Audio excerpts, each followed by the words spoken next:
తెలుగు భాషాభిమానులకు స్వాగతం. నేను మీ భాస్కరాచార్య. ఈ వీడియోలో మనం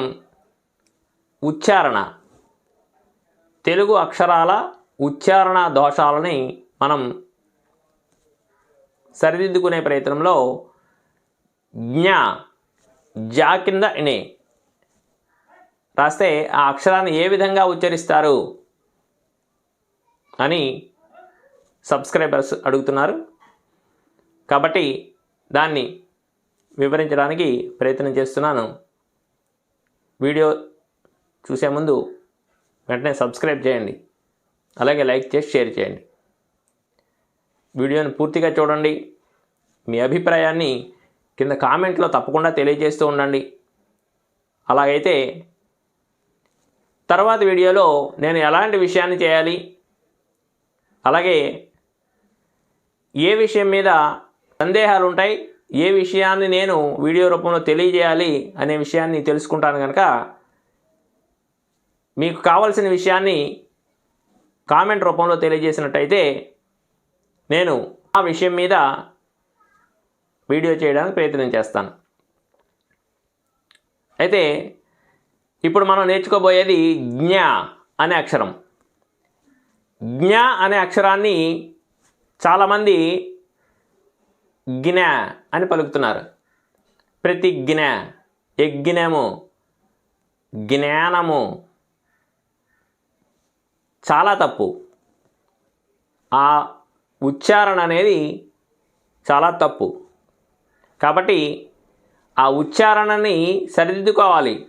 ఎవరో సెలబ్రిటీస్ మాట్లాడే విధానాన్ని మనం అనుకరించాలని కొంతమంది, పలకడం రాక కొంతమంది, అలాగే గురుముఖత నేర్చుకోలేని వాళ్ళు కొంతమంది వినికిడి ద్వారా ఎదుటి వాళ్ళు మాట్లాడితే విని నేర్చుకునే విధానం.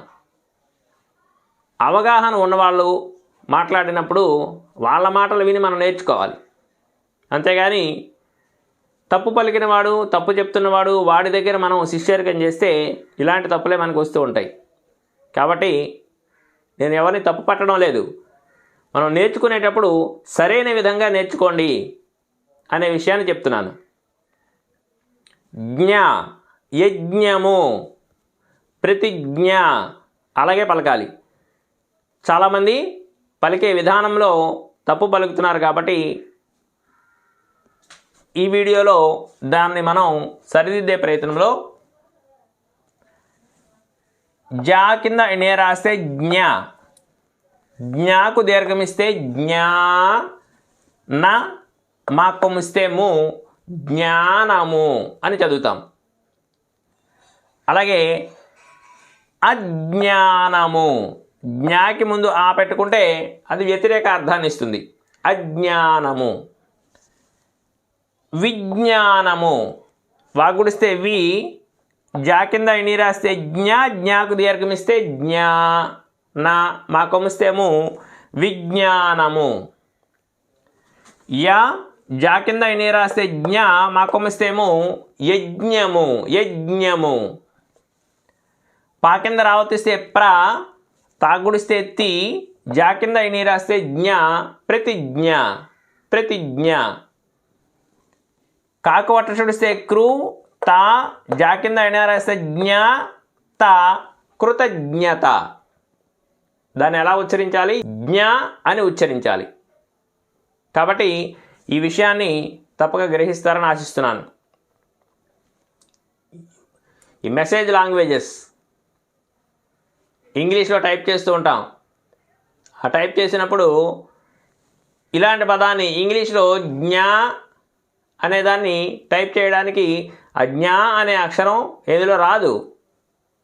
జేఎన్ఏ జిన, జిఎన్ఏ గణ, అంతే తప్పితే జ్ఞా అనే అక్షరాన్ని మనం ఇంగ్లీష్ అక్షరాలతో దాన్ని రాబట్టలేం. కాబట్టి తెలుగు పదాలని తెలుగులోనే టైప్ చేయండి, తెలుగు పదాలని తెలుగులోనే నేర్చుకోండి, తెలుగుని తెలుగులాగానే చూడండి. వేరే భాషలతో దీన్ని పోల్చొద్దు. ఎందుకంటే దీనికి ఉన్న ప్రత్యేకత వేరు, తెలుగు భాషకున్న ప్రత్యేకత వేరు. తెలుగు భాషను వేరే భాషలతో పోల్చకండి. తెలుగు భాష తెలుగు భాషే.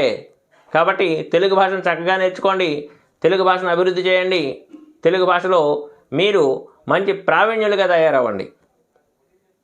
స్వస్తి.